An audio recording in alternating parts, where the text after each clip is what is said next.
Hey guys, welcome to A Little Help for Our Friends, the podcast for people with loved ones struggling with mental health. We share insights from science, clinical practice, and our personal lives to help you support friends and family with mental or emotional problems. I'm your host, Jacqueline Trumbull, a former bachelor contestant turned clinical psychology PhD candidate at Duke University, and this is my co-host, Dr. Kibby McMahon.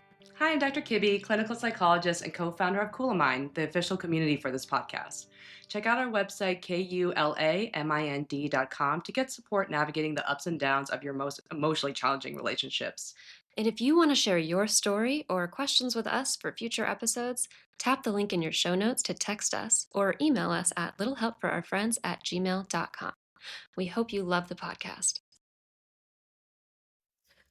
Hello, little helpers.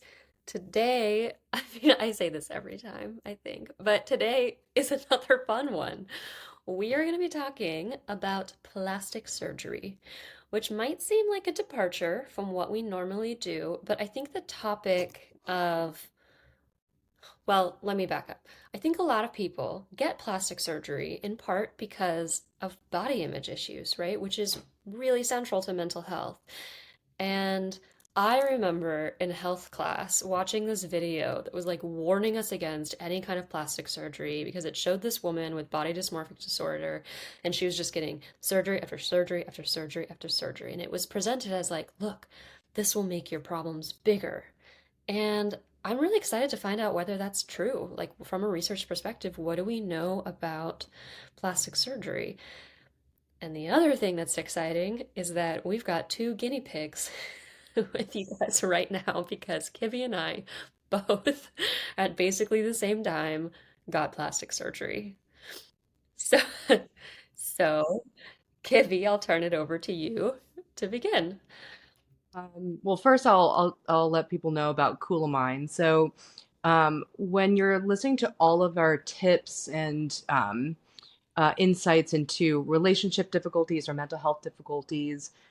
We really wanted to help you guys apply our tips and these evidence-based strategies to your daily life to actually make changes because we got a lot of requests for that. Like, how do I actually get out of this abusive relationship? How do I heal from it? How do I stop dating the wrong people? How do I actually get self-esteem after having narcissistic parents? So we built Coolamind, Kulamind. There's a platform that actually teaches you these strategies through one-on-one coaching, resources, and community support. So if you are curious about it, just go to coolamind.com, or the URL is in the link is in the show notes.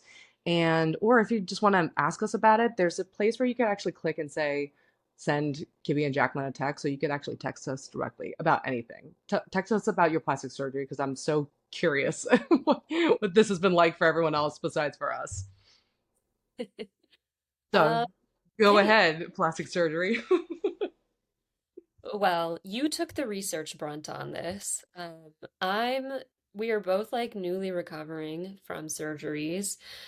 And I don't know. I think it's an interesting topic because uh, I think that there's this attitude where it's like if you get plastic surgery, you've given up on loving yourself or something. hmm You had the unique experience of like you didn't just get a vanity surgery. You had breast cancer, and hmm so you got new boobs, and that's like a super. I don't think anybody's going to judge you for that. I got a vanity surgery. I got liposuction. Um, and I don't know, it's an interesting question. Like if you get liposuction or if you get a nose job or something, have you like given up on self-love? Have you have you decided like actually, you know what? I can't love myself as I am, so I'm going to do this surgery and therefore you never kind of solve your own problem? Or is it something very different from that? I don't know. Do you have initial thoughts? My initial thought is that the first thing that comes to mind with plastic surgery is the extreme versions, like Yeah. uh, all the all the celebrities who got huge boob jobs or Michael Jackson, right? Like ones that are so extreme that and they look terrible. Like I think that a lot of these actresses that do crazy things to their face where they can't even move their face is so obvious and terrible.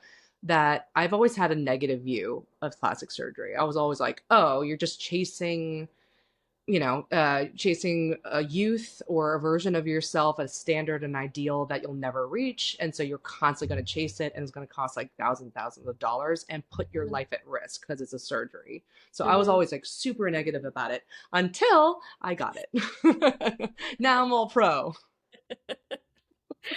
Oh yeah, I mean it's kind of exciting to go plastic surgery shopping if you can afford it and be like, what can I change about myself now? How do I protect myself further?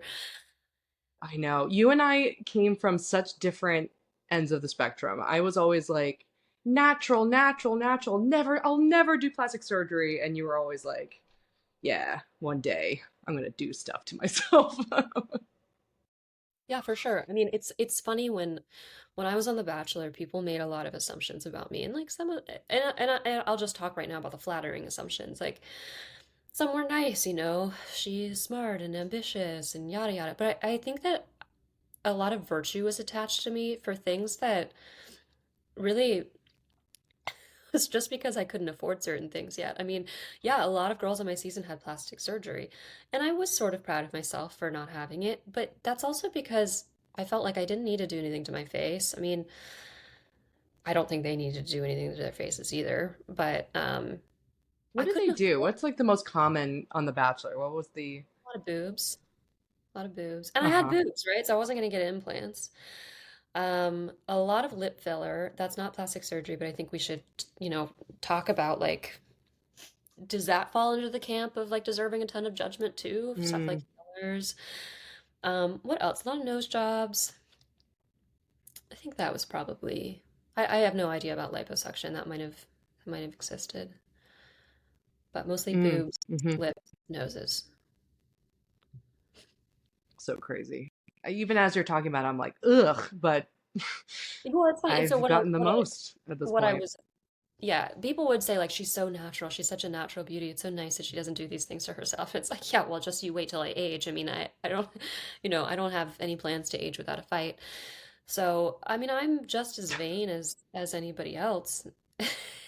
And I've hated my body for a very long time, and I've subjected all sorts of people to constant commentary on it, as you know. I mean, you got this just yesterday. Um, and so, did I give up on loving my body? Yes, I did. But I also don't know that it was a massive value of mine to get there. So I mean, this is up to you. Do you want to describe what you got? Like what kind of surgery you got? Yeah, Lipo, but. I got lipo under my chin, which was a Hmm. major insecurity area for like ever. I got it on my stomach, which was the other massive insecurity area for like ever. And I got it on my back, which I wasn't insecure about, but I didn't want fat to grow there. And the reason I did all of this, just to be clear, was because I got an unlimited lipo for a super cheap price package, so I could just keep adding shit.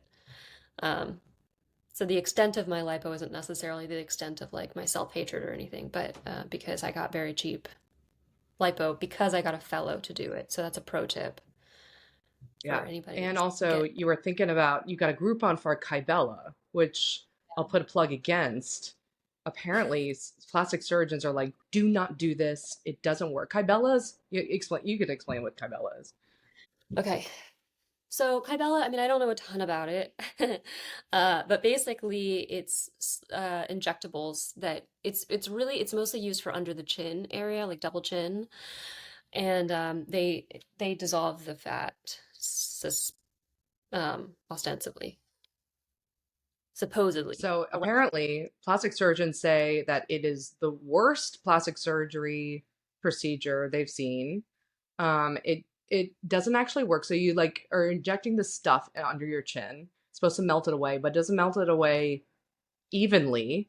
So sometimes you could get a lumpy chin, and like the bullfrog effect. You blow up Yeah, for a while, and then it goes back to like lumpy. So apparently, it's really not worth it.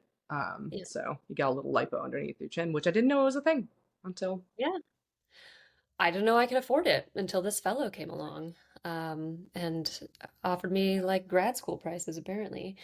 Um, yeah, so. I mean, that's the thing. Like, I wonder if there would be the same judgment associated with Kybella as there is with like full on lipo. I don't know, because one puts you under the knife, but the other one actually has like a worse recovery.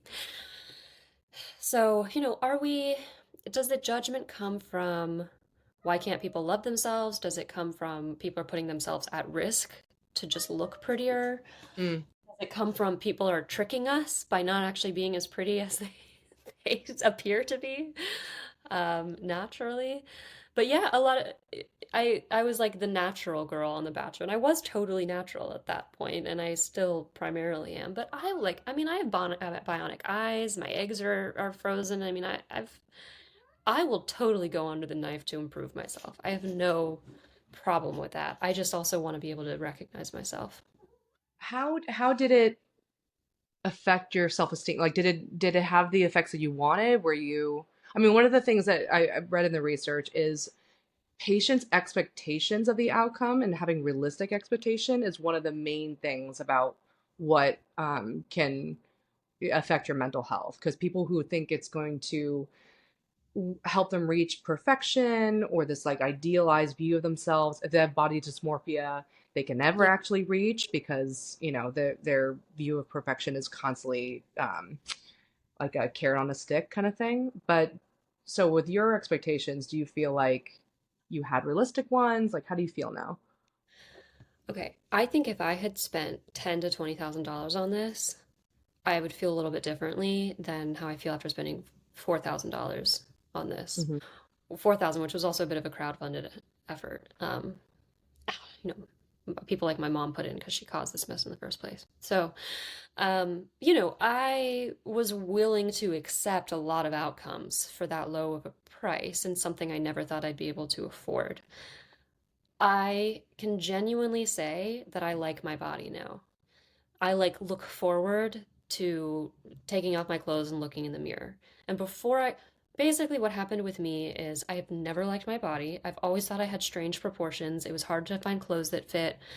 The biggest problem was my fat distribution pattern. I gain weight in my face and my torso. I've got the apple distribution, which just sucks.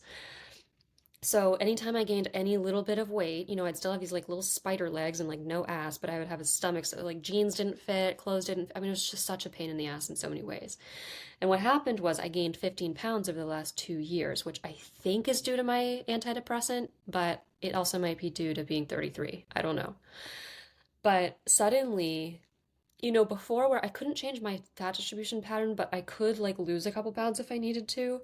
And I was always very low weight. Um, so I at least could always comfort myself, like I'm a size extra small, I'm only 115 pounds. Now suddenly my clothes weren't fitting and I didn't feel like I had any control over my weight. I could like eat 1,500 calories a day and wouldn't lose anything. Um, I was working out, wasn't losing anything. And that made me fucking crazy. And I was just like basically tearing up every time I look in the mirror or just freaking out or making comments or squeezing my fat or like, I was just upset. I mean, it was like bordering on dysmorphia. And I don't have that anymore. And it's amazing. It's been replaced by a bit of an obsession about not reversing the results. And because I'm still on this medication and still 33, I don't know how much control I have over that. Um, but yeah, I mean, as I am right now, I like my body and I have way more confidence. And when pants don't fit me, it still freaks me out, but not as much. I'm like, okay, I'll just Mm-hmm. go buy new pants. Maybe this means my ass has gotten bigger and I always wanted that. So, When you were obsessing about these things, like you're saying like looking at your stomach fat, did you like what are you worried about? If you gain weight or have a body that you don't want, what is the risk for you? Why does it mean so much?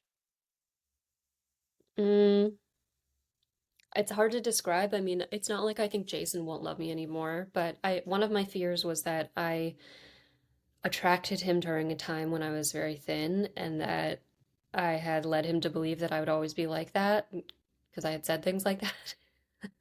And I felt like I betrayed him by gaining weight. Of course, he did not endorse any of that. That's my own psycho shit. But I mean, I came from a family that like highly valued thinness, and I think it felt like if I gained weight, I'd be like a second class citizen in certain ways. I would be In your living family or in the world? in the world.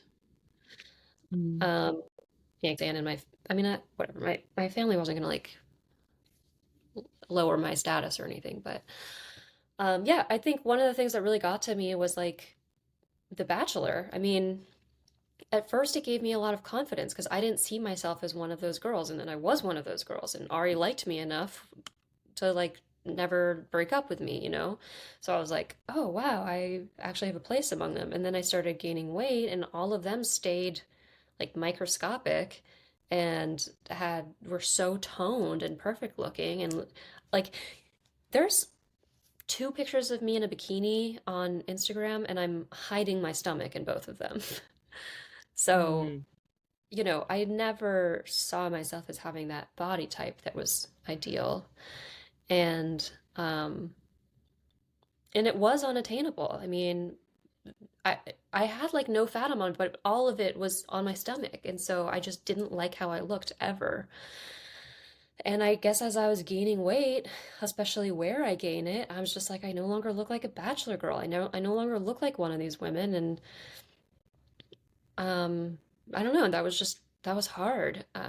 And like in New York, I mean, I used to be approached all the time. People would approach me on the subway, ask me out, talk about how beautiful I was, yada yada yada, and that stopped. And I don't know if it's because I'm older or fatter or because people don't do that anymore. Hmm. But I would just notice things like that, right? I'd be like, is it my weight? Is it my age? Like, what's going on? Why aren't I wanted in the same ways? Mm. I mean, I got a lot of social capital from being thin and pretty. A lot of free Hmm. dinners, a lot of free drinks, a lot of free Broadway shows, like a lot of free vacations. I mean, a lot came out of it. And Hmm. I'm very reluctant to lose that power. Hmm. Yeah. Yeah, it definitely sets your identity in many ways. People orient differently to women Mhm. who are thin and pretty versus not, which is so sad. But I've always been on the other side where I just like didn't have access to that identity and didn't even build up that kind of part of my body image. Like I valued, I mean, we're talking about this a lot, but I valued like my academic abilities and like other parts of my personality over my body. And it wasn't until college where I was dating people who actually liked like fuller figured women. Mhm. Um, but these past few years have been weird for me because I got pregnant, had a baby, and was like very overweight, and my body changed a lot. Like it really, from aesthetic, like cosmetic aesthetic, I definitely changed. Like I had that belly fat that I realized that everyone gets when they have a baby. Not everyone, but like most people get when they're a baby. I'm sorry. Like the lower belly, your fupa definitely gets a little fat after you have a baby. Yeah. And then my hips kind of still stayed wide, and then my boobs changed a lot throughout pregnancy and breastfeeding, and then after. Like I had like these perky C cups, and then it was like they were like pretty heavy and droopy afterwards. But so I already went through like a body identity change where I was really like, oh my God, am I just, if this is what I am now? I'm like this middle aged woman. And then I got cancer. And I mean, all of that time was just a solid time where my body didn't feel like in my control. It was hard to ever feel um, any kind of like self-esteem in my physicality and sexuality. I knew I had to probably go on, build up social media presence earlier and stuff like, but I was just so insecure. Like my hair was falling out. I got skinny in a weird way, right? So like my body and my boobs went through so much transformation that I've lost any attachment to what I barely remember what I used to look like. Yeah. But then the plastic surgery was hugely beneficial to me. Like I was so against it before, and then now I'm like, oh yeah, great, because I went from I I actually had this emotional reaction. I had one interview or consultation with a surgeon who was just like, okay, yeah, so what kind of surgery do you want? You could get like a lumpectomy where you just cut it out and keep your natural boobs. We could get mastectomy where you could take one breast out and like replace it fully with an implant, or double mastectomy, which is like you take both of them out and just only have implants, right? Um, and to be left with that choice, like, do I want to keep my boobs? I was terrified. And then they said, yeah, if you want a double mastectomy and just get implants, we're gonna have to remove your nipples entirely. Yeah. And I didn't I'm even know that was an option. I was like, oh, there's no, but I thought there's no cancer in the nipples. They're like, yeah, but it'll be in the wrong place because your boobs are so droopy that your nipples will be below the implant. And so the picture of me just losing my breasts and losing my nipples, I was overwhelmed. I just didn't know how to make that decision. And all these different decisions have implications for like yeah. how likely is cancer going to come back. And if I wanted to keep my boobs, I could keep them if I was really hoping to breastfeed again, right? So it was just like these long-term choices that I just like panicked and ran away from that consultation. And luckily, I had um, a, what's called a breastie, like a friend who's had breast cancer, and she really encouraged me to do all their consultations with other plastic surgeons because plastic surgery, even in this kind of cancer context, is really personal, and I didn't know that. So I found a plastic surgeon who's a woman who really made a difference to have a woman plastic surgeon, and she just like asked me what I want for my boobs and like respected that and um found a cool way to actually keep my nipples by doing this other different procedure, and it just basically made the shape of boobs that I wanted and gave me the implants that I wanted. And at first I was just like in the hole of survival. I was just like, okay, oh, what's the lowest risk of recurrence? So I'd like, what's the safest? Okay, I'll just do double mastectomy. But now I was like, oh my God, for the first time in years, I'm able to actually have control over the way I look in my body. Yeah. You know, Hmm. I hadn't in so long. So I was like, oh, I could finally feel like an attractive person again. Um, and yeah, I mean, here are my new fake boobs, and I love them because it's like, first of all, it makes me feel safe. Wait, for those And of second you of who are all, on YouTube, Kibby is lifting up her shirt and showing you her naked breasts on YouTube. So, so now go to YouTube and that's right. See some boob shots. I'm just kidding. Return it back to normalcy. Yeah. I I definitely feel like a lot more confident in myself. And like what happened was I had three different surgeries. First one was to remove the cancer and to lift the boobs up and put the nipples in the right place, which is crazy. It was like origami with my boobs. The second was to the mastectomy, removal of all the tissue. So I was flat chested. I was like, like small A cup. And then they, in that step, they put balloons, these called things called expanders, in my breast.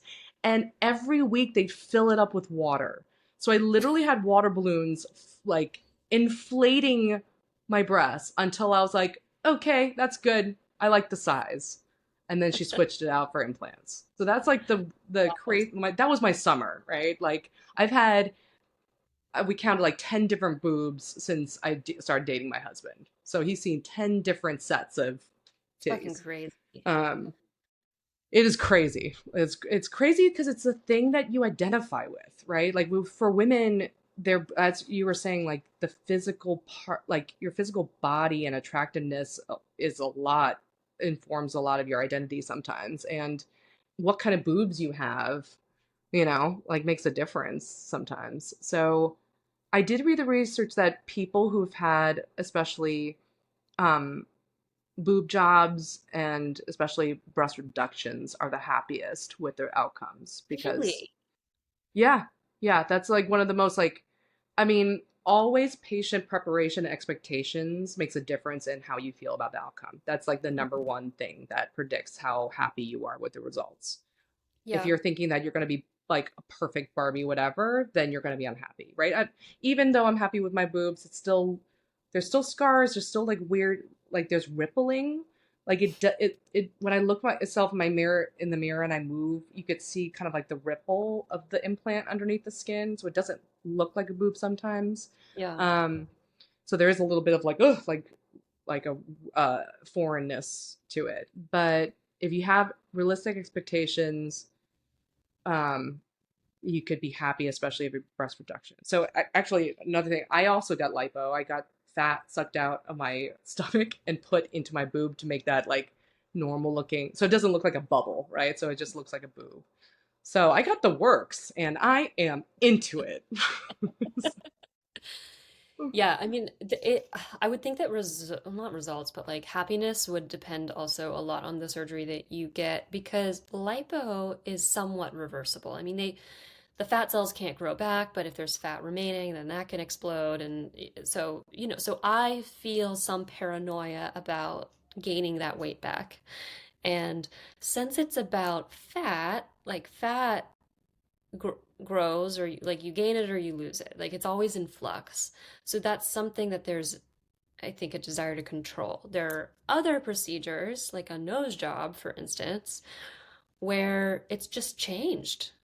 Yeah. And you don't have to think about it after that, you know? And I mean, I've gotten like moles removed and like dumb like some other procedures, where it was like an insecurity of mine has been deleted and I never had to think about it again. Hmm. And that was great. Like no complaints. Hmm. Um, and breast implants are somewhat like that. I mean, there's fat involved, but nobody usually doesn't mind if their boobs get like a little bit bigger.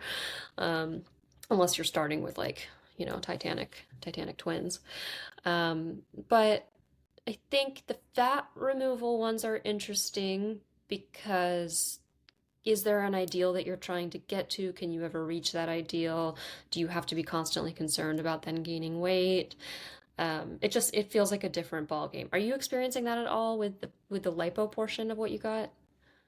Yeah, I mean, that part was probably the most unrealistic expectation because I was like, oh my God. I just, when I unlocked the possibility that I could get plastic surgery, it was like, oh, I could have this like control over myself. It's covered by insurance, so I have that luck. Yeah. But, or lack of luck, if you want to look at it that way. But I was like, oh my God, I could come out with these perky new boobs and then no fat on my tummy. Yeah. And the so, so everyone knows if you get liposuction, it's just like sucking out the fat. It's not that invasive, but you can't take too much out or your skin will sag, right? It will start to look um like Austin Powers. What was that? A fat bastard when he got skinny and all of his skin was loose. I don't know if I've you never haven't seen seen Austin Austin Powers. Powers. But What? yeah, I know, that's crazy, right? And I was the normal age to see it. It just Oh never. my God. Well, that's okay. You got to see that. That's homework assignment number one. But if a tummy tuck is like removing the fat and then they cut off the skin a little bit, right? So when you have a tuck, you basically have like fat and skin removed, and that's a really invasive procedure.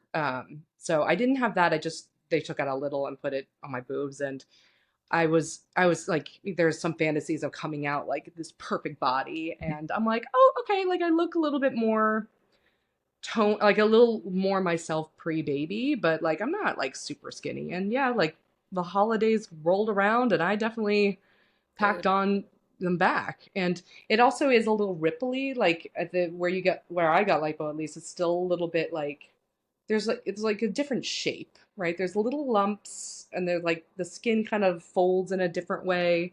Not Yeah. horribly, not in a way that I would really care about, but if you're expected to come out looking like Yeah. perfect Barbie, then, I mean, I was able to get more taken because I have not been pregnant previously, so my skin was not stretched the oh, way yours interesting. was. Yeah. So Kibby basically could only get some taken out because she had a pregnancy, so her skin was already naturally stretched, and so if you take more out, then it's going to stretch more. I have my perfect pre-body body or pre-baby body, and so I was able to take a lot more. And I think mine changed my body type. Like I have an hourglass figure now, which I never had before. I was like an inverted triangle before. It drove me fucking crazy. But um, yeah, I mean, I feel loads better. I don't have the thought. I hate my body. I hate my body. Why am I so fat? Why do I look like this? Why do I Hmm, look this? Don't look in the mirror. Look in the mirror, though. See whether it's really that bad. Oh, it's not that bad today. Oh, wait, but in this lighting, it is that bad. Oh my God, now there's cellulite. What am I gonna do? Now I'm trying on my old clothes and they don't fit, and I can see it through. I can see the stomach fat through the fabric and all this shit. And now I'm like buying sweater dresses, and I'm able to have more of a snatched waist, and it's great. It's also temporary because I do want babies, so we'll, you know, we'll see about how things go there. But I think there's this question of like, should we attempt to love our natural bodies and not try to surgically alter them? Is that the better mental health interesting. route? Do you have initial thoughts on that?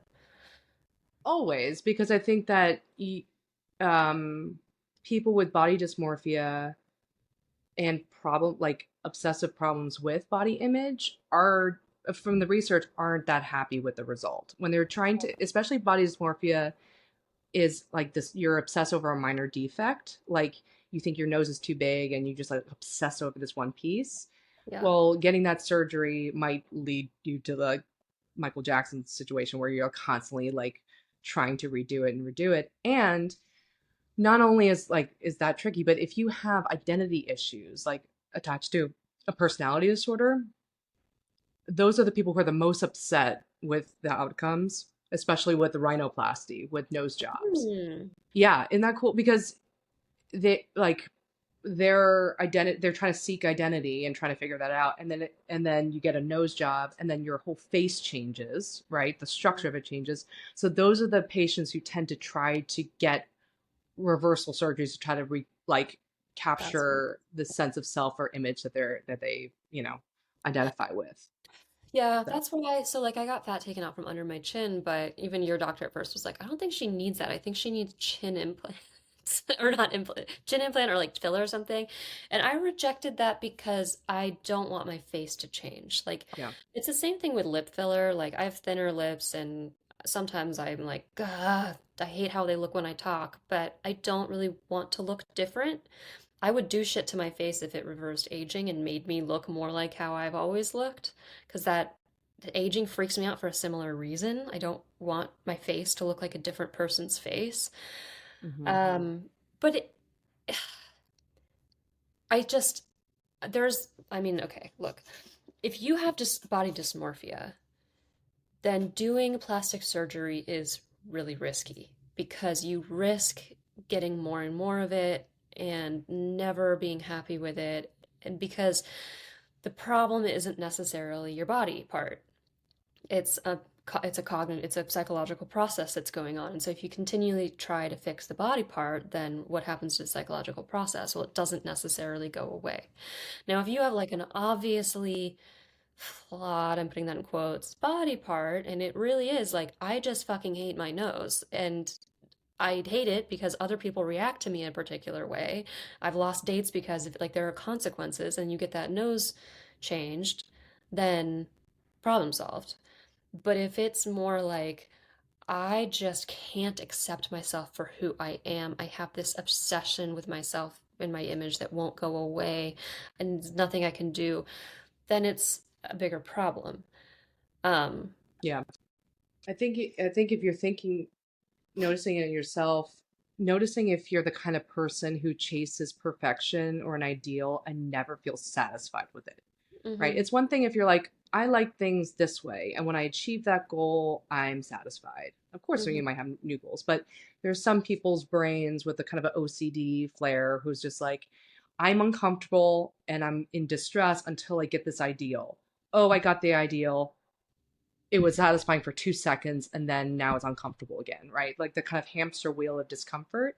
yeah, Then plastic surgery, it's going to be addictive and deceptive because it's this feeling that you have like a lot of control, right? And they sell you on it, right? They're like, you could mhm, change the way you look entirely. So you're like, wow, this identity piece that I have just kind of subjected myself to, I can actually have full control. And mhm. then when you do try to control it, that as you said, the psychological process doesn't stop. So yeah, it's basically giving you the keys. It's like if you have someone with like a dirt phobia and you give them like Lysol spray, Yeah. you have like this thing that gives them like a sense of like, oh, I finally got the answer, and then it's not the answer. It's actually both outside and in, you know. Well, right, because the dirt isn't actually the problem for somebody with a dirt phobia. It's Yeah. a need to control anxiety, and that's Hmm. different. And for whatever reason, it's glommed onto dirt as being the target, but dirt is more of like a representation or a symbol or something of this of this attempt to control anxiety. Hmm. Um, and I think it can be hard to tell. Like I don't think I fit neatly into either camp. I mean, I most people would look at my prior self and be like, "You're beautiful. What the fuck are you talking about? Like, why can't you love your body?" Um, you know, Me getting lipo is not going to change my romantic partner. I'm not going to like go out and get some, I'm not going to go out and like marry Brad Pitt or anything. Like I'm sticking with Jason. He loved me before, he loves me after. Um, but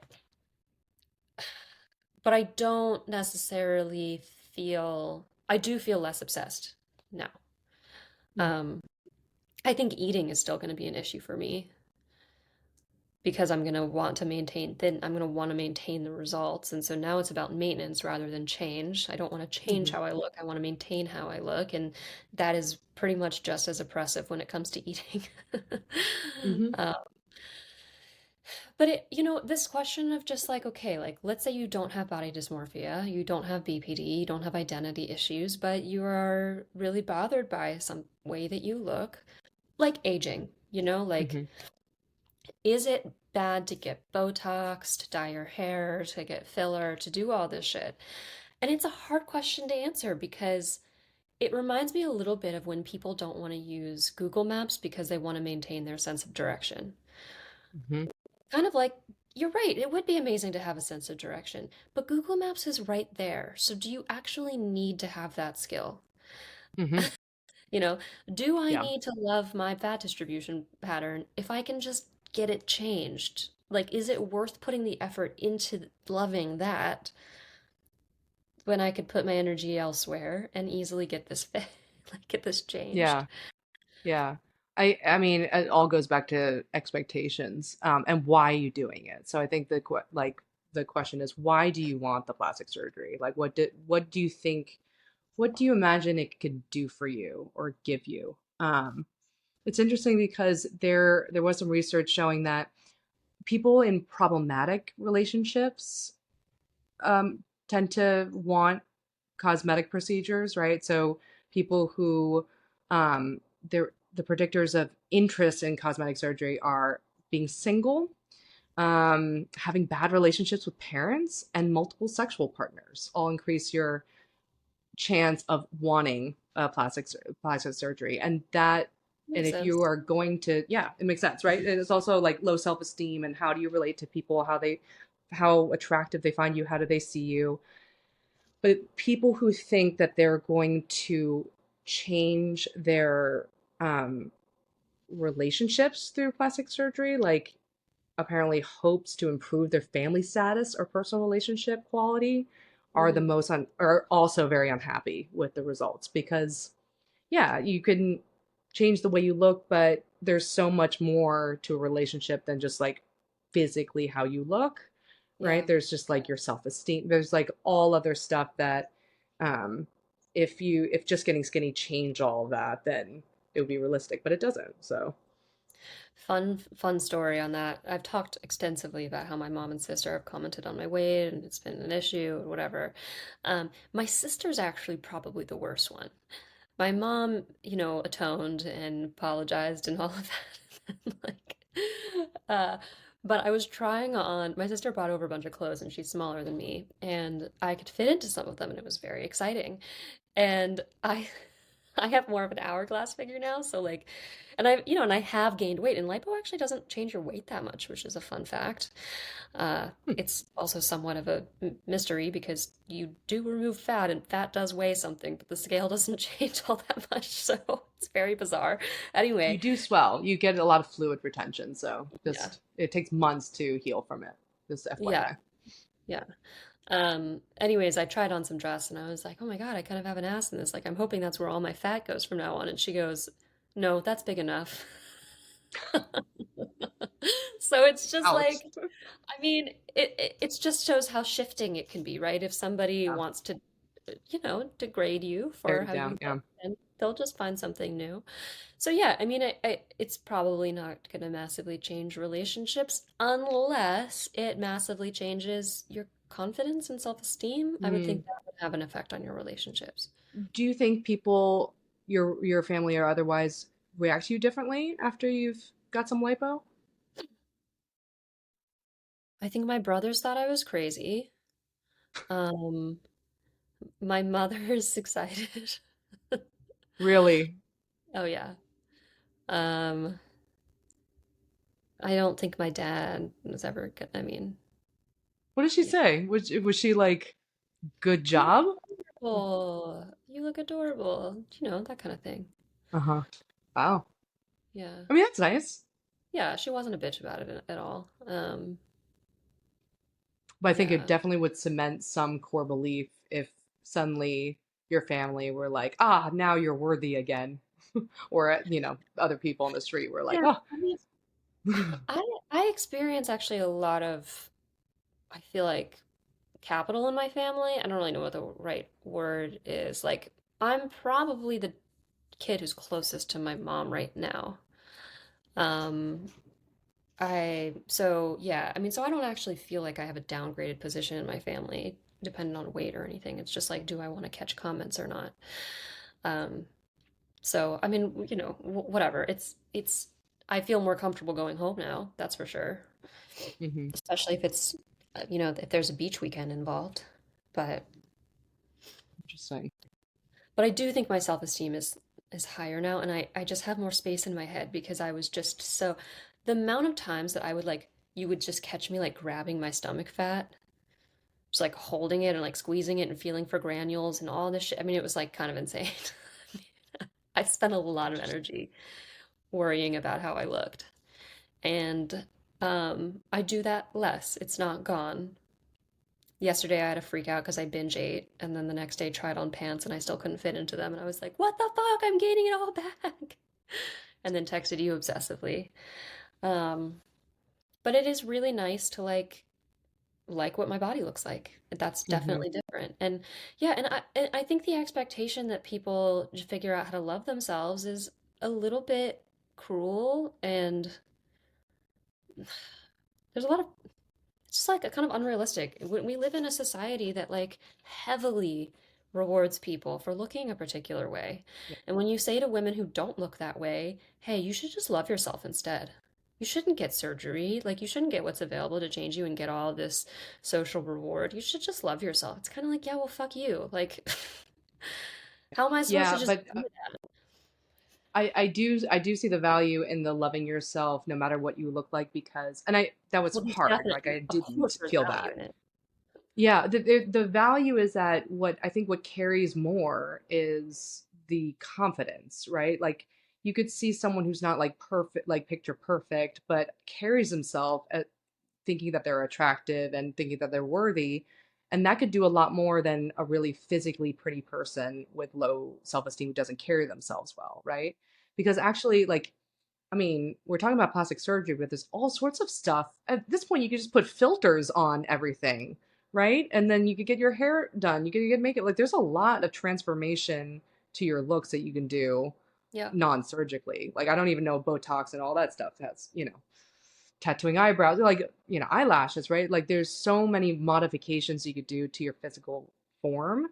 And what carries a lot more is how you see yourself, your confidence in yourself. absolutely. So if the I mean, actual plastic surgery doesn't make a difference, then it's not going to make a difference. I think there's, of course, value in loving yourself. I mean, that's the ideal. That is what we want. And point taken that like actually attractiveness does come a lot more from from confidence than from physical features. I just think it's a tall ask to tell women or men like, why would you get plastic surgery? That's ridiculous. Like, you're just love yourself instead. Like, well, just accept yourself as you are. Because, yeah, like, I wish I could do that. And maybe if I tried harder, I could. I've been trying pretty hard for a pretty long fucking time. And meanwhile, I'm living in an ecosystem where women are punished for not looking perfect. And so are men, I mean, I'm just a woman getting surgery, so people are punished for not looking a certain way, and they're really, really rewarded for looking a certain way. And, like my peer group in particular is pretty fucking intimidating when it comes to that. It's like a bunch of bachelor Hmm. girls, and it's just, it's hard when it's like, okay, I, and that's not like I hate myself. I have pretty high self-esteem in most ways. There are some notable exceptions, but this was a notable exception. And I don't know, would it be worth it to just put in more effort trying to like think myself into knots, trying to decide that the thing that I was seeing with my eyes was actually attractive to me when I didn't think that it Hmm. was? Um, I don't know at what point it's legitimate to make the decision to just do something else. I do think it's interesting that there's way less judgment for certain sort of body modifications than there are for others. And I think invasiveness is something that makes sense. Like Botox is, you're not going to die under anesthesia for getting Botox. Um, Hmm. Yeah, and now we are in the land of Ozempic, right? So that's not yes. even a surgery, that's a medication, but that is like, the thinking about the difference in how we view Ozempic versus liposuction, right? Like Yeah, that's a good point. those are two medical interventions that do the same thing. I'm thinking that when we're talking about this, it all feels like an issue of control, right? How Mm, much control do you need over your identity and physical looks? What does control mean to you? Do you have the means to control without and it being adaptable? For example, like if I thought, oh, I can get the body type I want, I just need to do these diets and exercise and whatever and do things that I know I can do, then that would feel different than like the only way I can get to this body type is if I have these intensive, expensive surgeries, risky surgeries, and I can't do that, right? So if something feels like out of your control versus your control, and then what are your expectations for that finished outcome? Like, are yeah. you expecting it to change your life? Are you expecting to become like a perfect version of yourself? Um, or is it like, oh yeah, actually, like for me, having boobs that look like what I used to pre-baby, and like I'm a little bit more perfectionistic when it comes to the way I feel in my body. Like I have very particular ways of like my shoulders and my back and my like the way things move. Hmm. So this feels a lot more like what I used to feel, and that makes me feel good. That makes me feel more, quote, myself. So I don't Yeah. know. No, I think it's interesting. If I had a patient and we were talking about acceptance, it's like, when do you accept? Mm, Well, often that's when you can't control. hmm. Like, if you can't change something, then you have to accept it because you're really out of options at that point. But here we're talking about something that you actually can change. And so, when do you just say, I accept myself as I am, versus when do you say, no, actually, I'm just going to pay a little bit of money and then I can be different. And then I don't have to do this whole like work of acceptance. Yeah. Um, and I think another, interesting point with like Ozempic is, yeah, I mean, people say like diet and exercise, just diet and as if willpower. There's so much, like if somebody loses weight through diet and exercise, it's like, wow, you have willpower, you have Hmm. discipline, all of these things. It's incredible. It's like, well, first of all, there are all sorts of things that go into whether you can gain or lose weight. you know, I eat like pretty fucking well and I work out and I wasn't losing weight. And I also you can't target weight loss. And so lipo is really a contouring thing. But it's like, okay, but even in that situation where you diet and exercise, you're not just accepting your body as it is, you're changing your body. And so then what does self-love really mean? Like, Hmm. does you love yourself less because you go under a knife versus you change your diet completely? I don't know. And the other thing, and so, like, that's relevant with Ozempic too. Like, do we call people lazy for just getting on Ozempic versus diet and exercise? Well, we also live in in a society where our food is terrible and it's addictive and poisonous, and and the food that is marketed to us is even more addictive and poisonous. And so, is it realistic to expect people to just slim down when they're up against these huge odds. Like we Hmm. have a societal problem, it's an economic problem where the food that's good for us is less available. And so, Hmm. yeah, like, what do you expect people to do in the face of that? I think then we lean to dialectical behavior therapy with dialectics, where it's like the and situation. It's not like you have to accept yourself or change, right? You Yeah, could accept yourself and change. You ideally you love yourself and your body and for who you are, and feel good when you know, lose some weight or change the way you look. So ideally you have a foundation of self-acceptance, self-love, with on top of it being like, well, if I change this about my behavior, if I change this about my appearance, if I change whatever, like have changes above that yeah, adds to the value and not like um is the sole source of how you feel about yourself. yeah, yeah. It seems a little bit utopian to just be like, oh, just accept everything about yourself. And like we shave our legs. I mean, there's just certain things we're very used to not accepting certain things about ourselves on like a daily basis. But yeah, I think you can love yourself and get plastic surgery. You can generally love the way you look and be like, you know what, I'd be a little bit Yeah. happier if this were tweaked. One thing though that is important to me is like part of the reason I want to do this podcast is I am a bachelor girl and I don't want to just give people the impression that it's easy to look a particular way.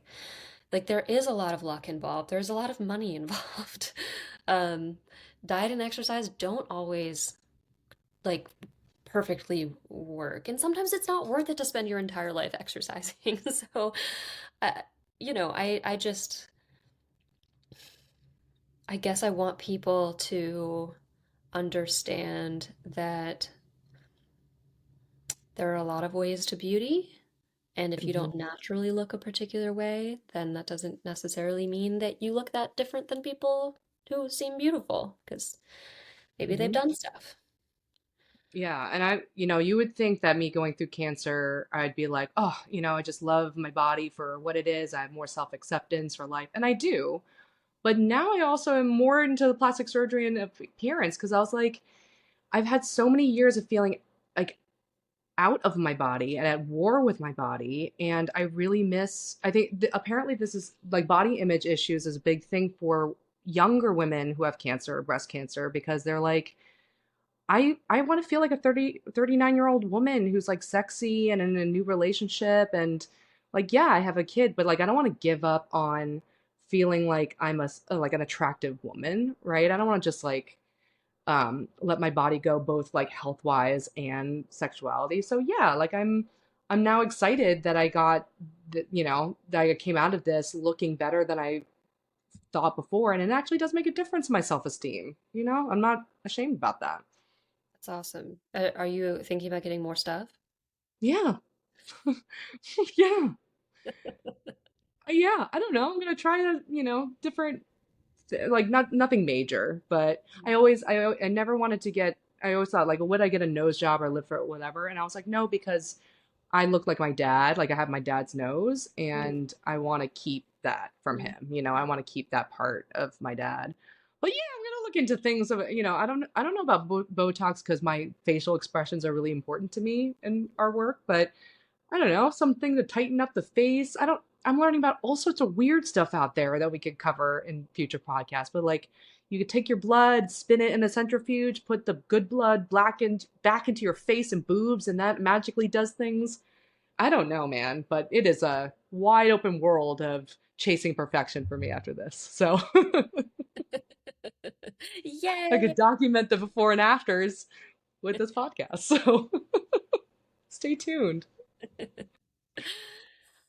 I do also want to say that there's a lot of health risks with this stuff, so it's not stuff to play around, especially with young kids. Like young kids with surgeries is really high risk for your health. One, if you get liposuction around your tummy, apparently you can still get fat around your organs, so you'll have this weird barrel look if you keep Yeah. getting liposuction Cool. because fat still grows inside you.